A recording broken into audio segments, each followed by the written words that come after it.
В общем, вердикт такой. Машину мы оставили в автосервисе. Стояли с Алексеем, Леночкой, жевали твой хлеб. Не отлучались, потому что дождь. Дождь? Дождь идет. Машину оставили. Вердикт такой. Ее нужно проверять. Что-то там глобальное сломалось. От 2 до 5 тысяч, сказали, будет стоить. Делать будут 2-3 дня. Будут держать нас в курсе, но я так понимаю, не нас, а нашего друга Ирая. Потому что мы все равно с ними коммуницировать не можем. Вот. Так что я не знаю, как друг Ирай вышел на них, но он там созванивался с ними, все переговаривался про нашу машину. Он знает больше, чем мы сами. Сейчас нас везут домой на служебной машине сотрудники автосервиса. Вот. И мы будем, сидя дома, узнавать информацию о нашей машине. Такие вот дела. Что-то здесь у купаджи этих ботов, не знаю что. В общем, нас привезли. Холодрыга, еще погода такая жесть. Вон, нормальные кошки и то сидят в здании, да, котяра? И то сидят нормальные кошки в здании. В общем, не знаю, да, в какую копеечку нам все это выльется дело. Но пока мы там оставили машинку, нашу машинку уже на эвакуаторе катали, нас доставили до дома. Как по трубу что-то течет с таким звуком. Вот. Не знаю. Будем держать вас тоже в курсе. Сами еще пока ничего не знаем. В общем, замерзли. Ты сильно замерз? Ага, Саша, ты ехал прям это. Сейчас тепло прям было. Не, тепло, да. Он еще сделал, чтобы стекла оттаяли. Ага. Вверх жарко это включил. Ага. Башка уже кипит, а рукам и ногам еще холодно. Понятно. В общем, мы уже домой приехали. Я думаю, наш друг Ирай будет держать теперь нас в курсе. Он знает о нашей машине больше, чем мы сами. Да? Кайф тогда получилось с этим. Ну, он потому что их нашел, короче, по геолокации, наверное. И стал с ними созваниваться. Вот такие-то. Держите меня в курсе. И сотрудники этого автосервиса держали его в курсе. Мы-то не можем с ними объясниться, а он с ними спокойно объяснился и знал, и знает поэтому больше, чем мы. Такие у нас дела. Жесть. Ну что, друзья, мы дома, голодные как собаки, замерзли как собаки, нагрели плов, достали сало. Сейчас посмотрю, что у нас тут еще есть. Морковка есть по-корейски. Ой. Так, тут что-то еще тоже есть. Кальмарчики, еще сало. Еще вот эта начинка для кальмарчиков тоже надо съедать. Так, что у нас еще есть? Ну, вроде все. Сметанка, смотрите, сметанку таки я довезла. Сейчас посмотрим срок годности ее. Срок годности сметанки пишут обычно сбоку. Вот. О, до 7 декабря надо съедать. Сегодня какое число, ребятушки? 8. О, вчера закончился срок годности, надо съедать. К нам пришли друзья. 14 дней не прошло, и вы думаете, они выдержали? Вот. Нет, вот они. Hello. Hello, how are you? Fine. Привет. Привет. Вот не выдержали сегодня. На момент съемки 8 декабря. И вот, я сказала, до 17-го никого видеть не хочу, раз вы меня так боитесь. Но 8 числа они уже у нас в гостях. Мы сидим, пьем пиво, капучино, кофе, сладости из Украины. Нам также принесли соседи еду. В общем, едим, выпиваем, сидим, общаемся. Вот. Такие дела. Давай сейчас Савиной отправлю. Вот они, спортсмены. И один, и второй. Не будем мешать тренировочному процессу. Не знаю, что сделал, что-то протер. Вроде как перестало отливать. Видите, для спорта вот спортсмены появились. Она мягенькая такая, она, если вы на нее, так сказать, наступите, она мягкая-мягкая такая, комфортная. Мне кажется, сейчас такие детские площадки подобной дорожкой синтетической покрывают. Она просто в ведрах, из ведер вываливают и разравнивают. И вот специально для занятий спортом. Очень мягко ногам, знаете, ноги не забиваются, когда по плитке или по асфальту бежишь, ноги очень быстро устают. А так вот очень даже комфортно. Видите, вот человек использует по прямому назначению. Обычно здесь все просто гуляют. 99% гулящие. Вот. Ладно, но у нас уже вечер, 18:30. Ну, вечер, стемнело не так давно, буквально, может, минут как 40, как стемнело. Сейчас мы потихонечку поедем домой с детьми. Ресторанчик работает здесь. Этот ресторан работал все время, пока мы здесь бываем, в этом парке. Я вот уже подхожу, вот тренировочный зал вижу. Ну и там еще идет занятие. Видимо, что надо будет подождать какое-то время. Пока что еще тренировка не закончилась. Вероятно, что могут быть какие-то у нас скоро перестановки по времени, потому что здесь, как сказать, более старшие, кто уже давно занимается, ходят к другому времени. И мы практически не совпадаем с ними. Мы всегда, ну, вот в это время ходим, а старшие после нас. Только когда у нас был экзамен, как-то совпали, получается, и то там частично. Вот, так что, возможно, что мы, как уже более опытные, скоро нас куда-нибудь перенесут. А пока что ходим, как ходили. У меня есть немного времени, пойду вам покажу море. Море сегодня очень, как это сказать, шумное, бушует. Вот. Мы сейчас проезжали, мы уже посмотрели на него, сейчас пойдем. Ух ты! Тут много собачек гуляют. Они брешут. Там, кстати, вся дорожка переливается. Пешеходная, классно. Сейчас пойду на обратном пути ее тоже посмотрю. Чувствуете, как шумит море, а? Прям ревет. Какая там? Не 9-й вал, конечно, но прям это. Чувствуется сила природы. Прям нормально так. А? Как тут? Каково, а? Вот здесь даже мокро, здесь вот это видно, что вода налетела от ударов. Прямо аж это самое, волосы назад. Волны какие, а? Купаться не рекомендую в такую погоду, честно говоря. Классно там все, вот белое, в той стороне тоже. Здесь прям вылетает вода из-за пирса. Здесь об камни бьется вода. Вот, видите, как прям по-серьезному все.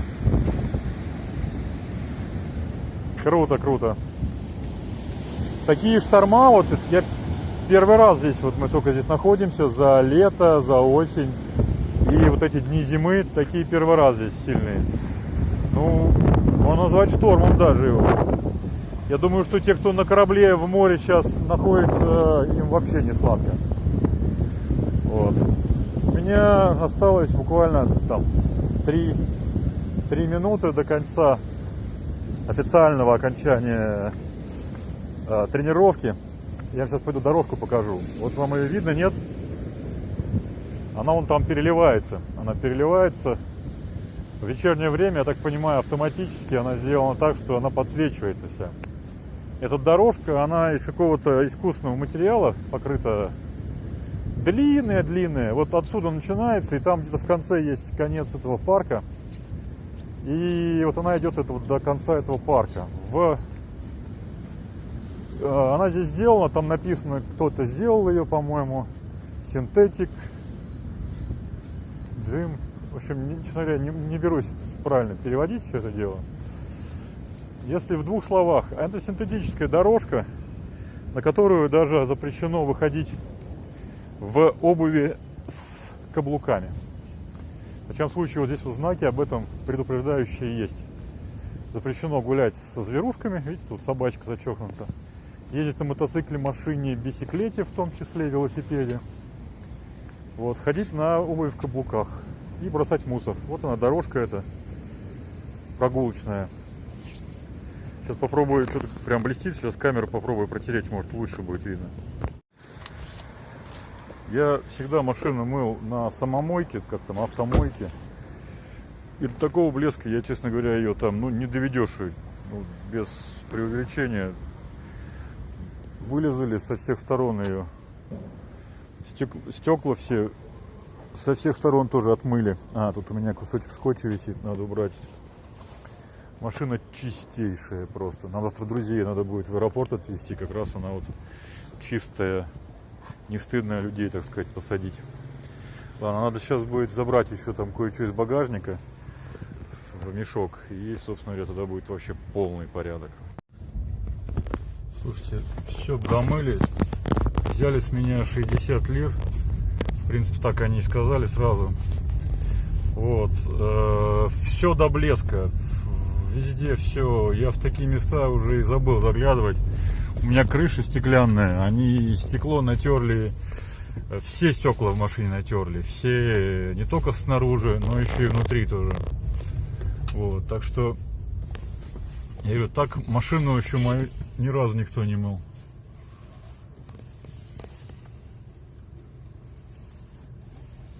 Веселее, блядь. Какая-то машинка никак со мной разъехаться не могла. Так чисто я машину свою еще ни разу не видел. Даже когда мы ее покупали, она была грязнее, скажем так. В общем, у меня все время, пока у меня было свободное, дети пока тренировались, я все это время был в автомойке. В итоге я сейчас обратно выехал на улочку, которая нас ведет к спортивному залу. Или как это назвать, да. В общем, едем обратно. Первый раз помыли в машине все стекла изнутри. До этого сколько я мыл в автомойках, и дорогих, и подешевле, и разных. Изнутри мне никто стекла не потирал, только снаружи. Ох, пенил ее, сколько щеткой тер. Чем-то брызгал несколько раз на колеса, на стекла брызгал тоже. Сейчас вот только эту сторону ополаскивает, потом еще другую сторону начнет. Сегодня заехал наконец на автомойку, здесь и колеса пытаются они продавать, я гляжу. И колпаки у них всякие висят тоже. Чаем всяким предлагают угощаться. Там у них и стиралка стоит, и пылесос там у них есть. Я попросил почистить как следует, потому что у меня грязь еще российская, украинская, там прям густая, так скажем. Вот. У них специально вон отжималка для этих, для ковриков. Он специально коврики помыли водой, сейчас специально отжималка, вот слышите там. А, это компрессоры. Компрессором он обдувает все коврики, они прям сухие, чистые будут. Машину саму тоже они моют ее, ну, как у нас, в принципе, этим автомойкой поливают все. Как всегда, там особо нечего показывать. Не знаю, сколько это будет стоить, я пытался от них добиться. Вроде бы сказали одну сумму. Сейчас посмотрим, насколько она будет близкая к той сумме, которую сказали. Сейчас узнаем. Турки пробуют квас. Давай, квас. На здоровье. Ага. Tek başına mı maşallah? Hadi siz de. Давай. Meyan kök ya bu. Meyan değil de. Haşlamaya da benziyor. Good. Good? Very delicious. For sardines, good for rye? No good? No, it's good. Something near to like our Turkish drink, but I couldn't recognize. Все понятно, главное. Зрители, кто понимает? Ha? Gazlı değil sana değişik ya. Hiç meyan köküyle alakası yok. Yok, meyan kökü değil. Ama başka bir şey. Malt mı?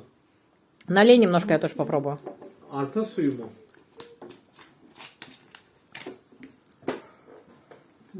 Хорош, немножко. Bence çok güzel. Ваше здоровье, с квасом мы. Very Ben bunu delicious. ben senin Türkiye'de içtim. Türkiye'de, Türkmenistan'da. Türkiye'de içtim ben bunu ama no. Sugar inside? Yes. Nerede? Hani nerede görüyorum? Burada sayıyor 30 tane. Şukur var, şeker var. А, Şeker настоящий двойного брожения, майя. var. İşte mayalanmış. Bak arpa işte. Дрожжевое брожение. Baştan dedi zaten. Malt da gaz da var içerisinde. Всем доброе утро, друзья. Время 10:30. 10:11 Алексей должен с другом ехать к машинке. В общем, там все сложно, непонятно. Миша тут творчеством занимается. Я так понимаю, что сломалась какая-то запчастюшка. Сказали, таких машинок, как наша, всего в Турции 3 или 4. Сломалась какая-то запчастюшка, которую мы, скорее всего, не найдем. Вот. Сейчас есть мысли у нашего друга с Алексеем о том, что надо эту запчастюшку в России искать, бэушную. Стоить она будет очень-очень недешево. Либо, я не знаю, что. В общем, они сейчас через час примерно поедут. Алексей, наверное, вам что-нибудь снимет. И будут принимать решение, что делать с машиной. Я так понимаю, починить ее невозможно. Нужна именно запчасть. Вот. У нас замечательная сегодня погода. Но, тем не менее, она достаточно... Температура достаточно низкая. Холодно. Народ вон уже с магазина или откуда идет. И видите, все одетые. Тепло. Короче, дома на балконе холодно, капец, как холодно. Дома еще более-менее терпимо. Окна у нас балконные. Ирай себе сделал, друг Ирай наш, сделал себе двойные стеклопакеты, и там все очень-очень тепло и герметично. У него, то есть, температура в квартире и температура на балконе, она совпадает. А у нас вот здесь очень сильно продувает. Вообще вот этот вариант остекления балкона не очень удачный. Безусловно, это теплее, чем если бы не было вообще, да, остекления. Но, тем не менее, это достаточно холодно. Поэтому целый день и целую ночь у нас вот эти вот двойные стеклопакеты, балконные двери закрыты. Вот. Посмотрите, какое море у нас сегодня замечательное. Погода супер, море классное. На море уже давным-давно не была. Не знаю, если получится, может, сегодня с семьей сходим прогуляться. Просто прогуляться по набережной, посмотреть, как там волнуется морешко. Вот, здесь что-то какие-то работы тоже ведут. Видите, песок насыпали и чего-то куда-то растаскали уже. В общем, у нас все хорошо, если не считать, что наша машинка сильно заболела и находится в сервисе сейчас. В остальном все хорошо. Такие дела. Друзья, всем еще раз привет. Обещала вам рассказать про Кэмдан. Значит, смотрите, Кэмдан выглядит вот так. Вот та самая заветная коробочка, за которой, когда нашим близким становится очень плохо, мы прям охотимся. Достать его не так просто. Вот здесь, кстати, смотрите, прям монетка выбита. Видите? Она такая. Вот. Смотрите, препарат этот достаточно дорогостоящий. 2800 рублей стоит одна коробка. Обещала рассказать, значит, смотрите, на профилактический курс, ну, то есть, когда у человека ничего не болит, вроде как есть какие-то хронические заболевания, не сильно беспокоят, вот, в качестве профилактики делают 3 коробки. Я в этот раз купила 6 коробок, 3 коробки для себя, 3 коробки для Алексея. Как вы знаете, я совсем недавно была в Москве. Пришлось мне лечь в больничку. Ничего серьезного. Кто-то там начал свои бурные фантазии высказывать. Ничего серьезного. вообще историю своей болезни я тоже вам расскажу. Значит, мне удаляли по-женски полип. Как его обнаружили и вообще с чего все началось, я вам подробно еще тоже расскажу в ближайших выпусках, в ближайших влогах. Вот, сегодня про Кымдан. Как вы знаете, я пролежала в больничке. Летом у Алексея повышалось сильно давление, поэтому мы подумали и решили, что да, вроде как ничего глобального с нами не происходит, ничего там серьезного, да, но тем не менее в качестве профилактики для повышения иммунитета мы решили сделать себе профилактический курс. И поэтому купила я 6 коробок, 3 коробки для Алексея, 3 коробки для меня. Это инъекции. Внутримышечно нужно делать будет уколы. Соответственно, Алексею уколы буду делать я, умею это делать. А мне Алексей не может делать, поэтому я уже договорилась с нашей турецкой подругой. Она мне будет делать Кымдан. Вот, смотрите, значит, когда я последний раз вот покупала, в этот раз, когда к отцу на юбилей поехала, да, это был не то 1, не то 2 декабря, вот первые числа декабря. Вот. В этот же период взяла, значит, профилактический курс, для профилактического курса 3 коробки. Мама моя, тетя, в общем, все ближайшие родственники себе понабрали. И меня человек, который нам доставал этот Кымдан, сразу предупредил, что в связи с коронавирусной вот этой обстановкой границы опять закрывают, Кымдана не будет. Потому что последний раз мы его покупали в прошлом году. Леш, когда это было? Весной, осенью? Я уже не помню. Не слышишь меня? Мы покупали в прошлом году для отца... Зимовала? Для отца Алексея, кто смотрит нас давно, кто внимательно смотрит, кто следит за нашей жизнью, тот знает, что отцу Алексея было достаточно, так, скажем так, короче, ему было плохо, он не мог вставать с кровати, даже передвигаться по квартире. После того, как ему сделали лечебную дозу этого Кымдан, он стал вставать с кровати, он стал ходить на балкон, даже курить стал, да, опять? Даже стал ходить на балкон курить, сейчас выходит на улицу, гуляет, ну, то есть он вернулся к нормальному образу жизни, чего у него, к сожалению, вот не было год тому назад, когда мы так сильно за него переживали, и всеми правдами и неправдами я прям просила, умоляла, достаньте Кымдан, человек не встает даже с кровати, пожалуйста, очень-очень-очень просила, и нам его достали, вот, в количестве 7 коробок. Значит, когда в этот раз была возможность купить, я понимаю, что теперь этой возможности не будет, пока ковидная ситуация не поутихнет, пока все это, короче, не сойдет на нет и опять не возобновятся эти перелеты, границы и так далее. Границы пока не откроют. Я стала предлагать также нашему турецкому другу. Я говорю, ты достаточно умный товарищ, вот тебе название, вот тебе коробка, как это выглядит все. Почитай. Вы знаете, как мы относимся к нашим турецким друзьям, да? Вот. И я его просила почитать об этом, обо всем. Если ты скажешь, что мне нужно это, я тоже хочу, я закажу нужное для тебя количество. Пока сейчас есть возможность. И, потом возможности не будет. Вот. Безусловно, если необходимость возникнет, я попытаюсь найти, но, к сожалению, скорее всего, не получится, потому что меня уже заранее предупредили.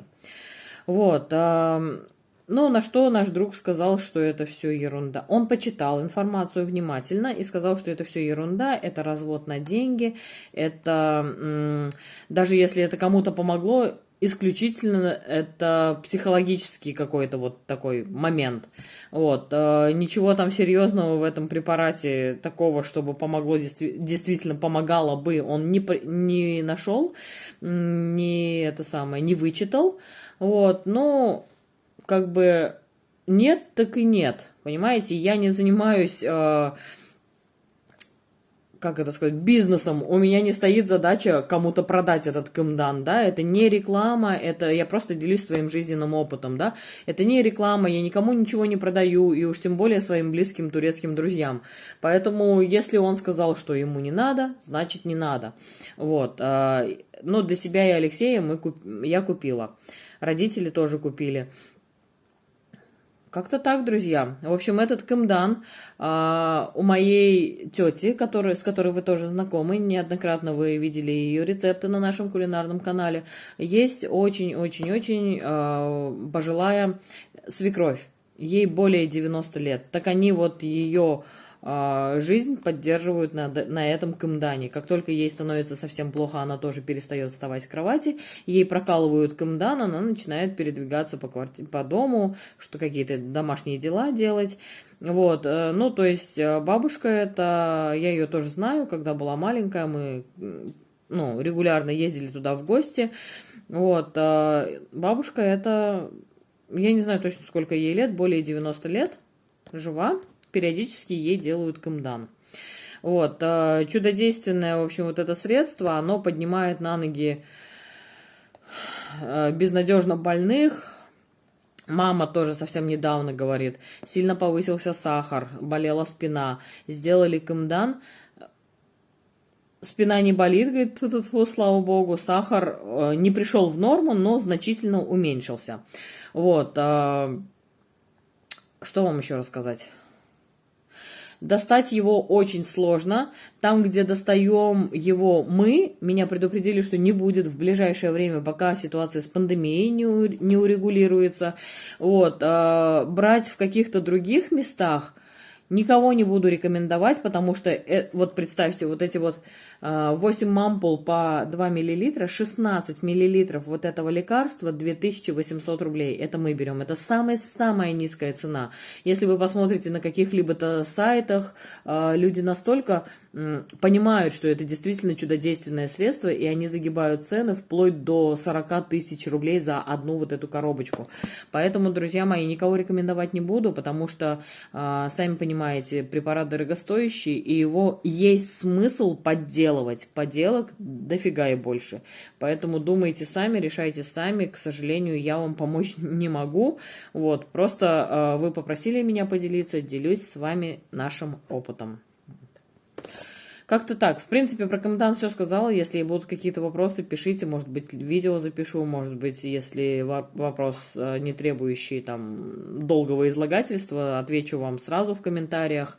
Вот. Спрашивали, сколько надо принимать. Профилактическая доза, повторяюсь, 3 коробки. Лечебная доза тяжело больных людей 7 коробок.